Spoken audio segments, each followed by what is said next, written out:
If the first film is someone has taken their love of scary movies one step too far, and this movie is more about someone has taken their love of Sidney Prescott one step too far.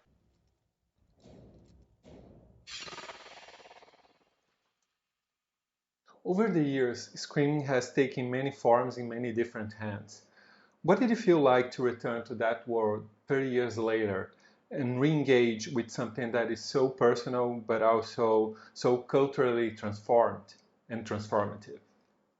First of all, it was a surreal experience. It was a little bizarre to be so ensconced in it yet again, but it was fun. It was like going home, but at the same time, it's changed. It's like going, in a lot of ways, it's like going to someone else's home because the franchise has evolved and it's transformed into so much more than what I first set out to do. And but it's been great. It's a good thing. Nothing ever stays the same. Things have to change and evolve, and I think Scream has done that. And it's lasted for 7 films, so it was daunting, it was bizarre, it was weird, it was scary, it was awesome, it was all of those things. So with Scream. What felt most at stake for you, personally and creatively, when you decided to direct Scream 7 yourself? It came out of Nev returning and her decision to allow me to direct. And she asked and I came running. I just thought, why not? I hadn't been directing a lot. I haven't directed since, 1998. And I've just been so busy doing TV and other things. And I thought, why not? Let's try this. I've been wanting to direct again for a really, really long time, and this could be the one. And all the pieces just aligned, and so I just did it. I jumped in. I just jumped in and did it. It had been decades since you last directed a feature film. Did returning to that role makes you want to direct more? Not Scream, no. I think that I want to direct another film that I have written that is just waiting for me to find the time to direct. And right now, I'm working on a couple of TV shows, and that I'm really excited about. So maybe I'll direct one of those. Who knows? But no, I think for the future of the friend, I think the next Scream, I'll probably step back and just sort of be part of the family again. Well, directing is it's such a different set of skills that I'm used to exercising. But I do love it. It's a lot of fun. I love telling stories, and I think if you're a storyteller, directing is just a natural extension of that. As a writer. So I do like I like telling the whole story, and as a director, you get to paint the whole picture, and you get to choose what the audience sees, and you have to figure out a way for it to go from the page to a visual medium, and I love all that. I think it's awesome. I welcome it, and I want to do it more. I just got to find the time. You were officially credited as co-writer of Scream 7 when the trailer was released. What were the contributions that you brought to the screenplay, and which parts of the story felt most personal to you? Well, Guy wrote the first couple of drafts, and he did a great. Guy is a terrific writer, and he knows this genre inside and out, and more importantly, he knows Scream inside and out. And I really think this we owe so much to Guy for his contribution, during 5, 6, and this movie. And I focused most on the set pieces and the relationships between our characters. And primarily Sidney and Gail, Sidney and her daughter, and Sidney and her husband, all the sort of the personal connections and all of sort of the emotionalization. I really sort of took my hand through that part of it.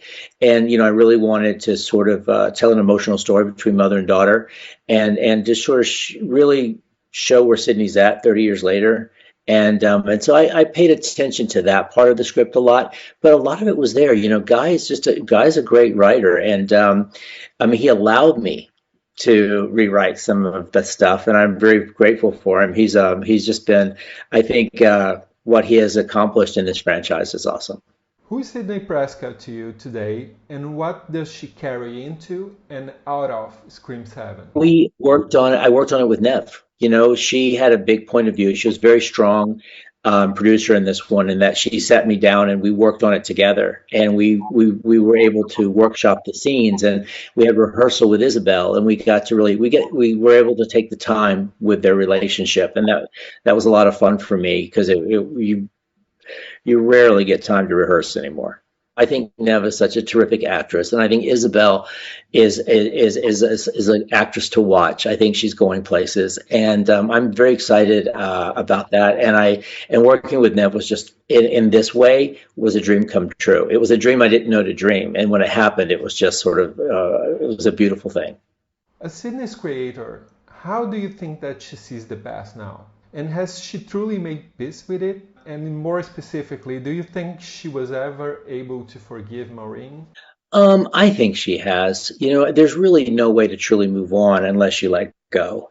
And I think that's something that Sydney has learned to do. I think she did that a long time ago when she wrote her book, Out of Darkness. I think she has been, she wrote her not just how to be a survivor, but also just how to champion life and how to be a warrior and just sort of not survive, but thrive.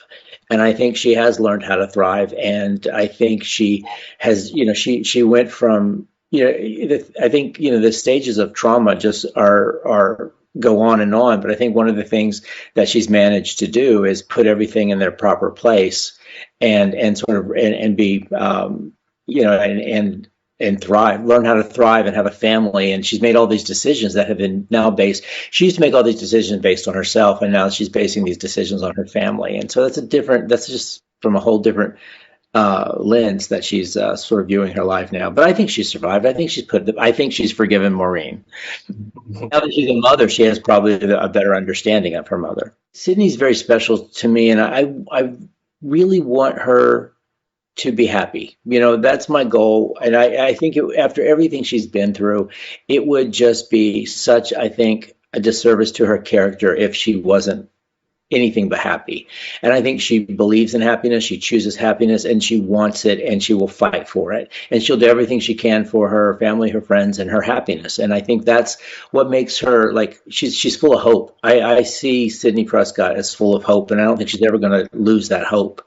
And I think it's always going to be there, and that's going to be the surviving side of her that will always press through and make her rise to the occasion every time, because I do think she has some inner strength that we don't know where it comes from, but it is a source, an endless source for her, and she can always tap into it and rise to the occasion. And that's what I love about Sidney. She's like the ultimate final girl. So Gail Weathers has too, and I think what was nice is we got to check in with Gail, and in a very vulnerable moment, we witnessed just how much the loss of Dewey really means to her, and how she's truly not over it. And I think that was sort of poignant too for Courtney to sort of express who Gail is today, and that she is not without her own pain and suffering, but she's also managed to figure out how to just keep going, keep on keeping on. And it's her philosophy, and she won't stop. At different points of the franchise, you've pushed the meta dimension further, and there were times that you pulled back from it. With Scream 7, you said that you wanted less of that. Does the meta language of Scream needs to fade a bit in order to craft a scarier atmosphere for modern audiences? I feel like the commentary is a little bit goes a long way. We have now Mindy is sort of our resident Randy. Mindy gets to sort of pick up where Randy left off, and I think that's why she's so very important to the franchise, because I do think she adds sort of the self-aware deconstruction, aware commentary to the film. But I don't think we've moved beyond a bunch of kids talking about horror films. That was the 90s, and now we've evolved beyond that. And so, yes, there'll always be commentary in a Scream film. There'll always be a self-awareness. I think that's the tone of the movie, but I don't know if all the characters could just spit it out 24/7. It's just, I think it's too much. I think a little bit goes a long way. And I think that's part of the evolution of the franchise, is that it has to sort of, keep the commentary alive, but maybe not live in it so much. That's I'm a little tired of it myself. So maybe I'm wrong, but I do think a little goes a long way, and it'll never lose its commentary or self-awareness. But I don't know if we need to just sort of fill the movie full of it all the time. Fill the movie full of it, I think that's when it starts feeling phony, and that's when it starts feeling fake, and that's when it feels forced. And you don't want the movie to feel forced, and so because then it no longer it stops being human, and you want the movie to stay human, and that's what I love about Sydney is she's so grounded and she's so real, and I think the franchise has been really good about that. I thought, the Carpenter sisters, they were grounded and in that sisterhood, and so I think you always have to have that in a horror film. You have to have that one person that you really, really connect to, or that one relationship. And I think we've tried really hard to do that with this franchise. Is the killer's motive still an essential emotional center of a Scream film? And could you explain a little bit how did you come up with the motive for the seventh film? Well, we're part seven, so it's really hard to keep that motive coming. But one of the things that I think Guy kind of said to me early on is because in this franchise, it's always someone that you know. But what if it's not? What if it's not someone that you know? We had three killers in this film, and two of them she didn't know, and one of them she knew as who was just not who she said she was, and was lying to her.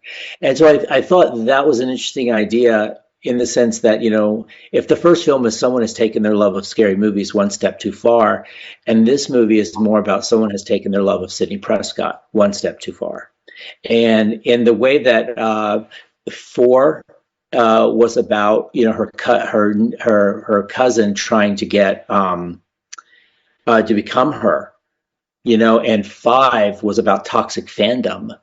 And in a way, this one is about that psycho hero worship, and not just the franchise. That's why it's different from the other movies. It's not about the Stab franchise. This is about Sidney Prescott. This is about her book, Out of Darkness. This is what she became as a result of Woodsboro. And the killer has latched onto that element of her. And then when she went away to have a family and sort of disappeared from the limelight, that was just not okay with the killer. The killer wanted her back.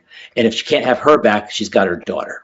So I think that was sort of her psycho motive, but it's hard. It was a swing. We weren't sure. It's just that the first movie was about her mother, and her boyfriend was the killer. In the second film, it was the killer's mother, and then in the third film, it was her half brother. In the fourth film, it was her cousin, and so it's like, how many times can she be related to the killer? I wanted to try to do something different with the motive and to see if we could step outside of the Woodsboro a realm of things, because even 5 and 6, we had Sam, who was the illegitimate daughter of Billy Loomis, and was still connected in a family way.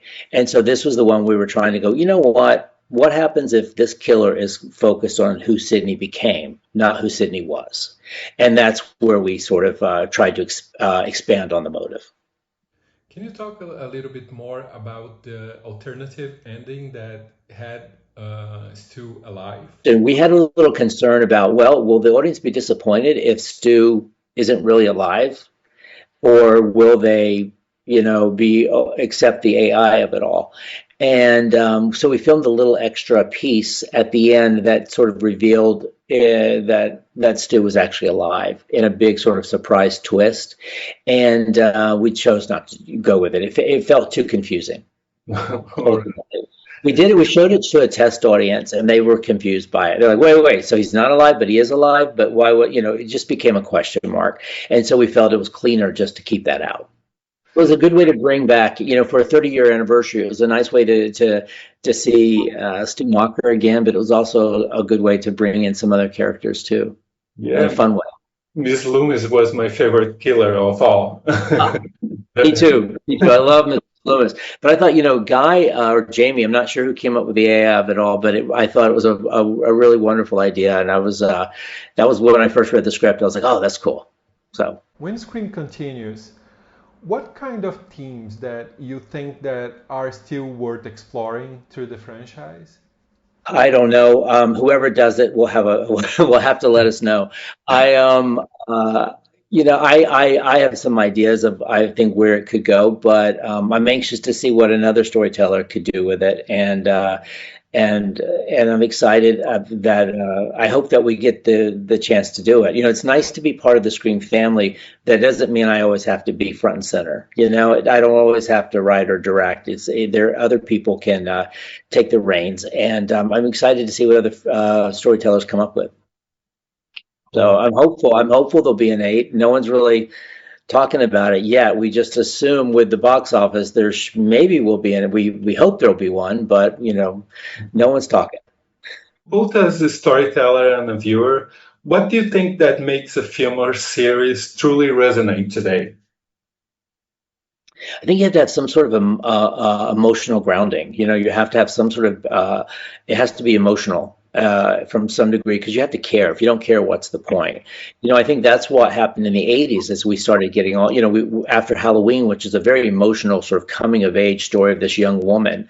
Um, uh, in a lot of ways, I think Halloween is the perfect coming of age story because it's the story of a young girl who does everything right and still horror knocks on her door, and she finds the courage to rise up and save herself and the children, of course. But I think that's I love that story, and I think you're very emotionally attached to that because as a teenager, you're watching that, you really connect to Laurie Strode in sort of that final girl way. It's the first time I truly connected to a final girl, and I think that's what you want to do as an audience is you have to find that way in. You have to be able to give the audience that one thing to latch onto and hold on to and connect to. And if you can get the audience to connect with your character, then you can do anything with that character. You know, you can have so much more. You can have you know suddenly the audience is on your side.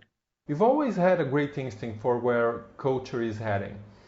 Now that you're working with the Universal monsters, what do you think those classic creatures still matter today, and what do they symbolize or express about the fears of our current moment? Well, I think what's beautiful about, well, I'm not supposed to talk about this too much, but because this hasn't been announced yet, but I am playing around with the, you know, it's a modern day story I'm writing, and it's and what I love so much about the Universal monsters is that they're still